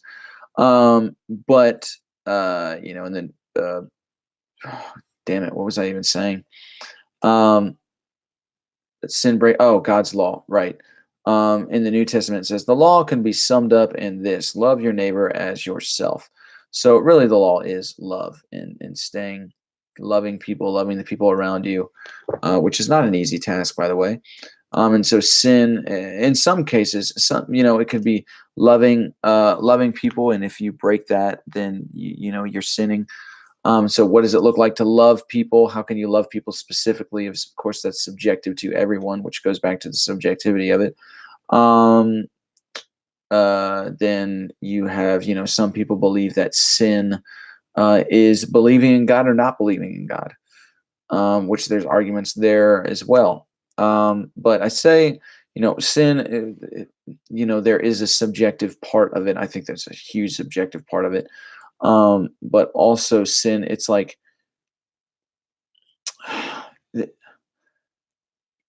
when you talk about sin, you have to talk about what is perfection as well, because in regards, if you don't look at sin as something that is subjective to people and to the individual, and to just like something when it comes to alcohol or drinking or whatever, um, if you don't look at sin that way and sin is just this objective thing, then it's like, all right, so then God would need perfect. But if perfect would mean, yeah, I guess that's open to interpretation. But I think that the traditional view of what perfection is this: um, good all the time, joyful, happy all the time. But the problem is the law of polarity, which, if you don't have an opposite of something, then you can't experience something. So you might be able to be, happy all the time, but if sadness didn't existed, then you wouldn't know what happy was. You wouldn't know what sadness was. And so, you have to have this opposite that's there in order to have an experience of something. And you're never really going to have an experience of it if you haven't experienced the opposite. And that's really how you learn lessons. You learn lessons by falling down and getting back up, and that's just life. And so, is God, really going to come down on you for falling? And then, when you're in a learning process of learning how to love, learning how to be with people, learning how to love yourself, it's so there's a lot wrong with the traditional view of what sin is. Um, yeah, but you got to define sin. You got to define what God's law is. You got to define what perfection is. You have to redefine it to really get to what is sin, because you're not just talking about sin when you're like sin equals breaking God's law. You're talking about love. You're talking about perfection. You're talking about sin. You're talking about what is God's law. You're talking about all these other things and not just simply sin. So it's not that simple. It's like it's like asking somebody the question, what do you think is the purpose of life? And it's like, that purpose is going to change if you believe in free will, or if you believe in determinism, or if you're a materialist, or if you're an idealist. It's not that simple. It's never that simple. um it's never that simple. So yeah, it's a longer conversation that needs to be had. But sin equals breaking God's law. Yeah, that's my final answer. It's not that simple.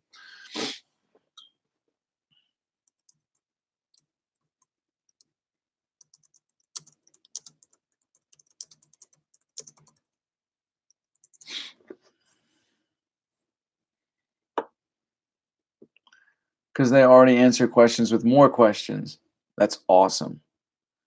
They are, what is the English word for it? Well, very unique from ordinary teachers. That's great. Weird. As someone completely unfamiliar with meditation, can you kind of explain it to me? I know it's probably varies a lot. But like, how conscious are you to outside noise or happenings? Are you hyper focused on your thoughts, or do you just keep your mind clear of thought? Yeah, it definitely depends on what type of meditation that you're going for. With me, the meditation that's been, I guess, a lot more successful. I think well, it just depends on what type of meditation that you're going for. I know for me, as someone who's very, like when I'm focusing on something, if something else is happening over here, then it's super difficult for me to focus on it because I just can't get it. Like it's like that's going on, and I'm not able to focus on this because that's going on. And it's like what So, like, when somebody gives me a list of something, right? This is just another example of how my brain works. Like a list of something. If there's not like an order to those lists or a priority to those lists or something, I just get lost and super overwhelmed. So, like in meditation, for me, I do a lot of like open awareness, which is just like being aware of my present surroundings and every like it's not like if a bird is consistently chirping in the background, it's not there you to not think about that as like an annoyance, and it's like, please birds stop chirping, like I'm meditating. It's actually like you're fully accepting that as a part of your reality, and you're learning to embrace that. Just like, one day I was meditating and my mom is like cooking downstairs, and like I'm here pots and pans banging and everything like that, and I just sit in that because I'm like, this is actually life that's taking place. That I need to focus and be aware of the actual reality of the situation, rather than just like, oh my God, I can't even meditate right now because my mom is cooking and making all this noise.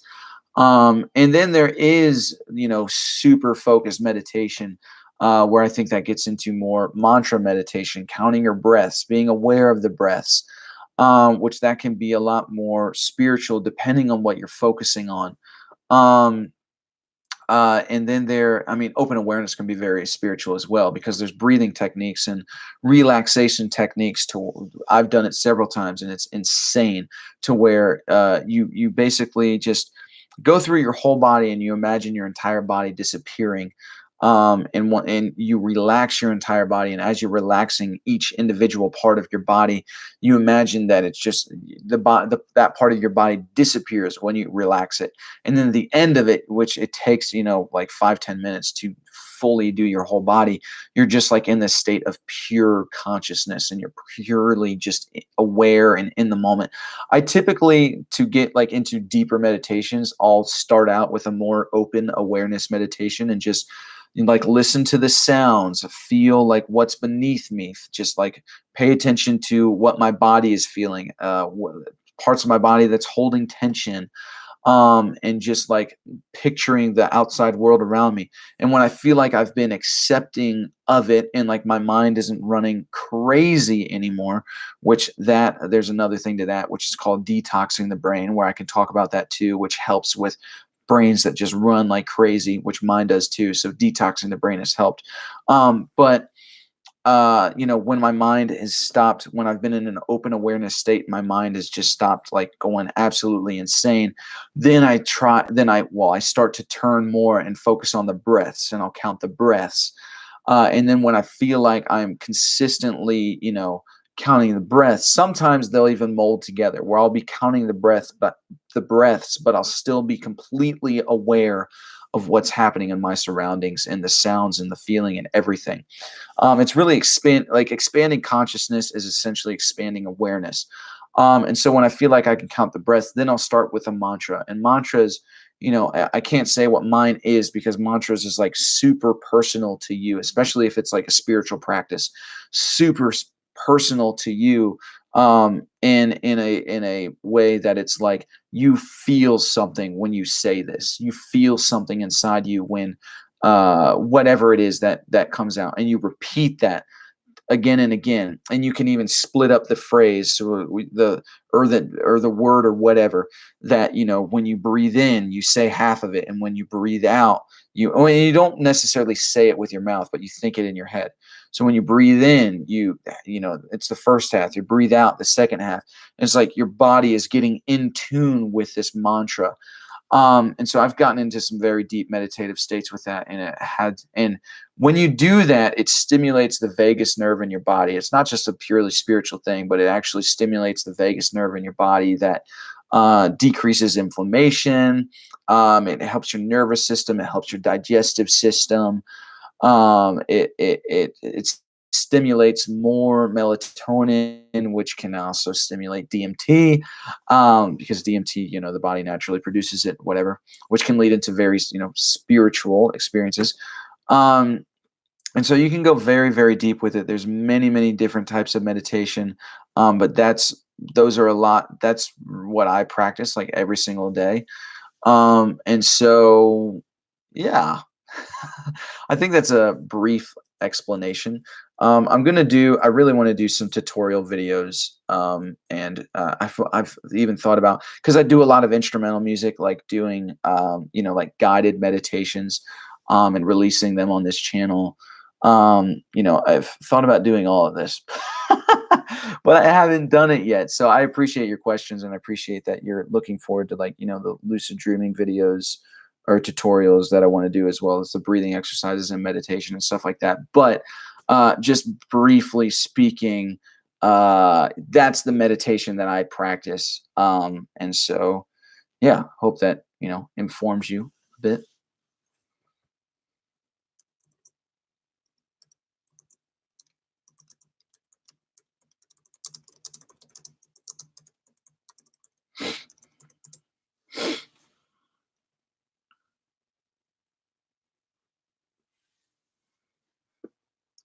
You should become a teacher. You're real good at explaining things and giving examples that are understandable. I have a teaching gift, and I've known this for a long time, because I can recognize when somebody's bad at teaching and bad at, like, training. I'm like, I know I could do this a whole lot better. It's just the way that I think. Um, and so, yeah. Damn, I'm super late. Shit, I had the worst headache earlier, Nate. I fell asleep. Well, I'm glad you're here right now. There's only like 15 minutes less, but yes, you were missed. I know I've been waiting for you to come on live. I almost messaged you on Facebook, like, where are you at? But I'm glad that you're here now. So Google Translate tells me the word I was looking for is hazy. Hazy. That makes sense.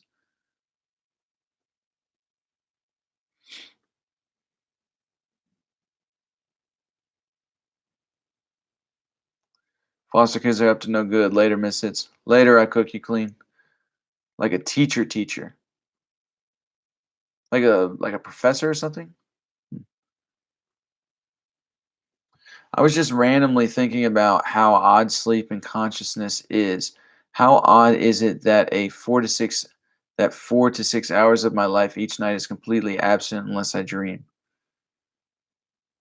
Yeah, well, some would argue that it's not absent, that you're actually leaving your body when you dream, and you just don't remember it.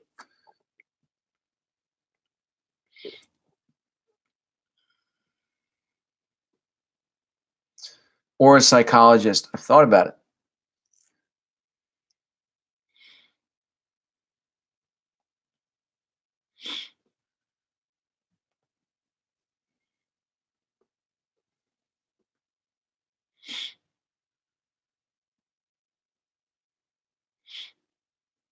Nice shirt. Thank you. Appreciate it, Jess.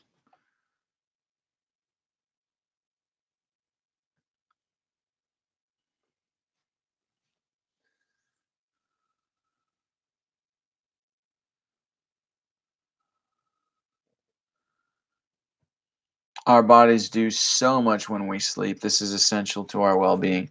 100% agree. It's essential to healing. It's essential to relieving. It's essential. I think a main part of sleep is healing, and it might. I'm saying maybe that has something to do with more than our bodies healing wise, but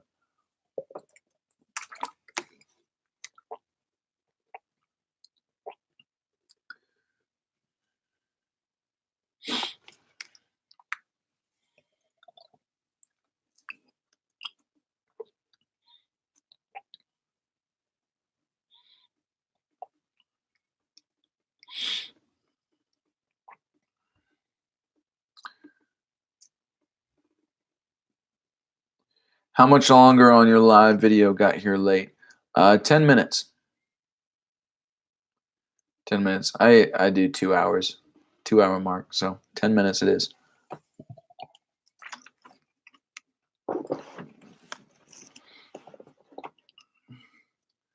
I still have this headache anymore. I'm blaming Pop Tarts.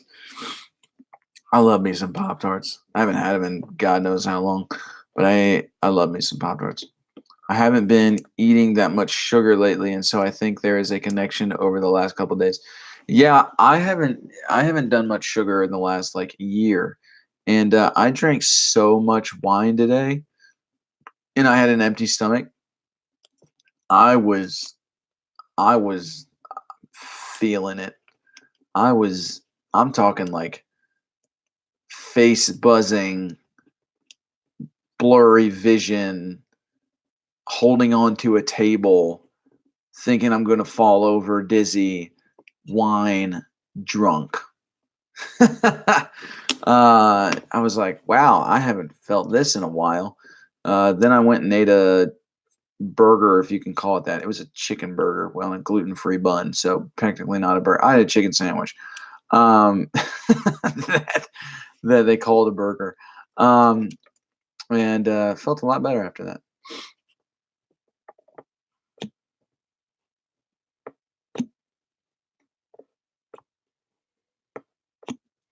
I like the strawberry milkshake Pop Tarts. Also, wine always gives me a headache. Yeah, wine drunk is a different kind of drunk. That is for sure.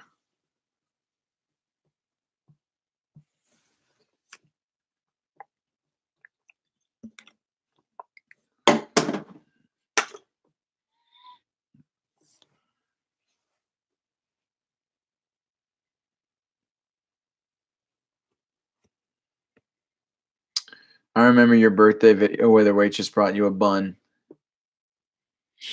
Yep, that was good times.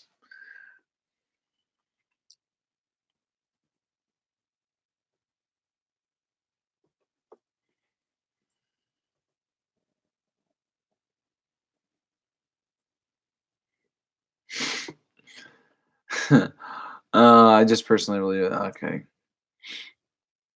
very true, Howard.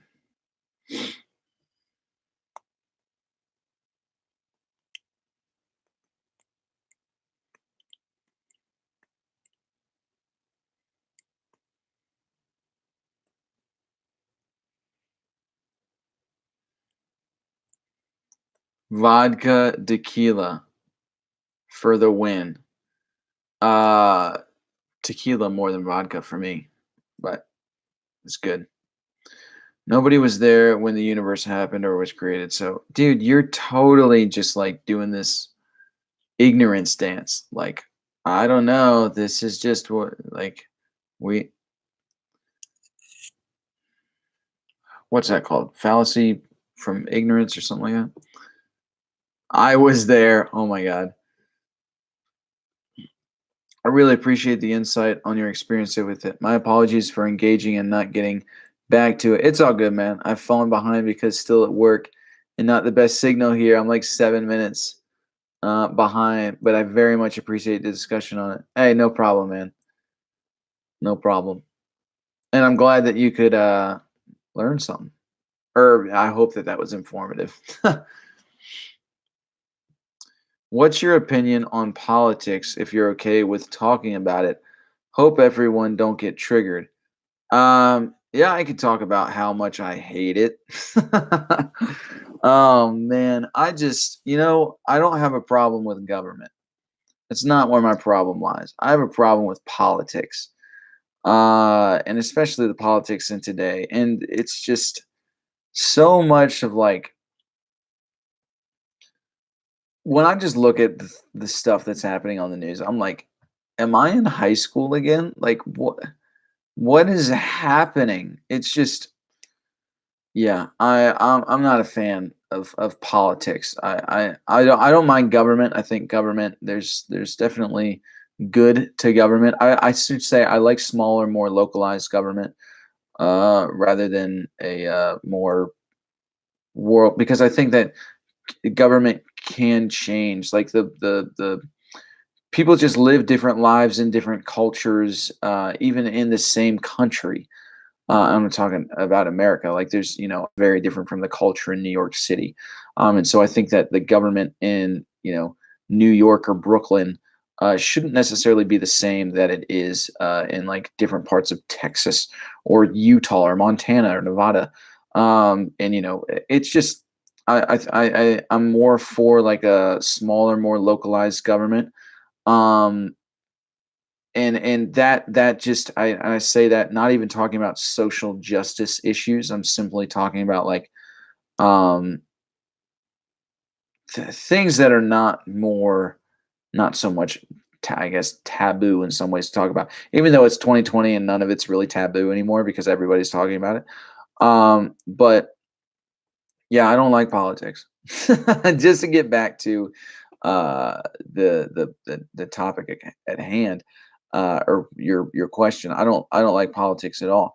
That being said, I do think that the government would be better run if there weren't politicians. Like if everybody wasn't so worried about the political culture, PC culture, or just these uh you got to be politically correct and that kind of thing.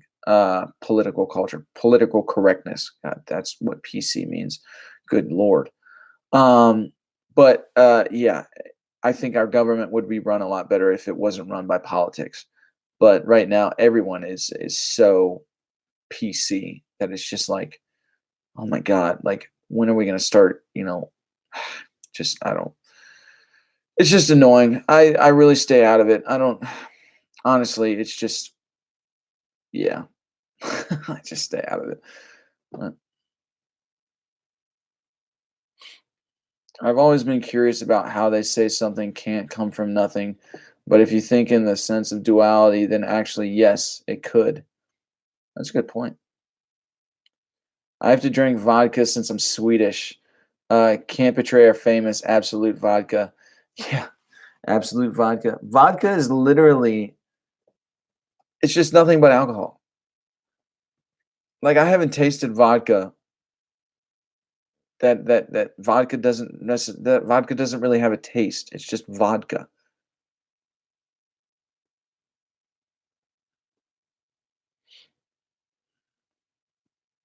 I'm really into politics personally. I'm thinking of doing something with it. Cool. I agree. Limits on governments is what we need because they're going to try to control on life. Yeah. Big government equals bad. I 100% agree. Yeah.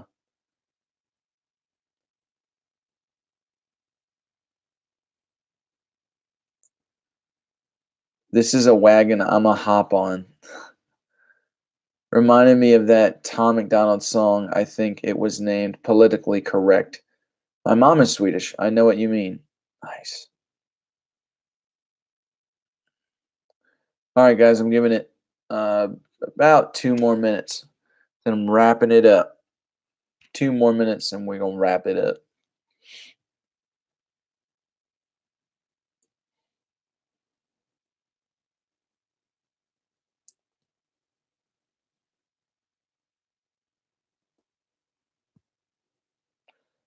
Why?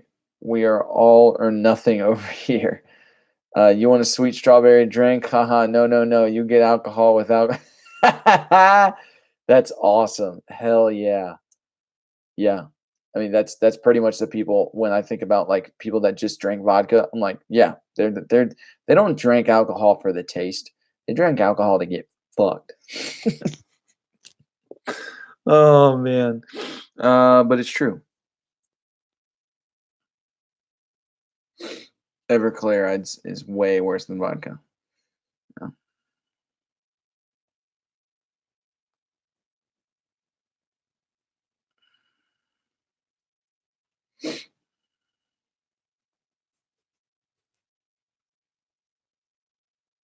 Does your dad like the Kanye album? Yes, he does. He's a fan. Never heard anything more accurate. Yeah, yeah. My dad does like the Kanye album. He did we reacted to it on the Past to React channel. I'm not sure if you were aware of that channel, if you even found me from that channel. Can't remember. My mom equals hammered every get together. That's awesome. I like rum and whiskey. I can't stand most other alcohol because either I hate the taste or it's not there entirely. Mm. Well, anyway, guys, uh, I found you from there. Nice. Appreciate it. But Andrew, yeah, me and my dad reacted to the entire album on the Past to React channels. Um, well, you hopped in just in time, but I'm getting ready to sign off right now. So yeah. Um, appreciate it, man. Lurking this live. It's all good, man. Well, guys, that's Thursday Night Live for you. Appreciate all of you that are watching, all of you that participated in the conversation. The conversation was great tonight. We talked about so many different things, which I absolutely love. Even the politics, love it.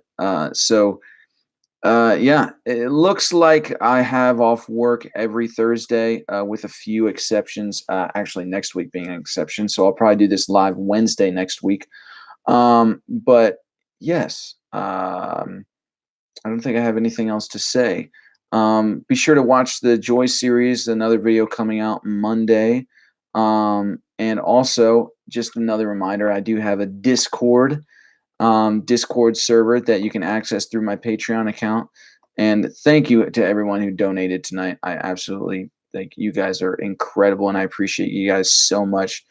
So until next time, see you Misfits in the next one. Appreciate you guys. You're incredible. Stay skeptical. That's what I was trying to say. And question everything and do it with love. So, peace.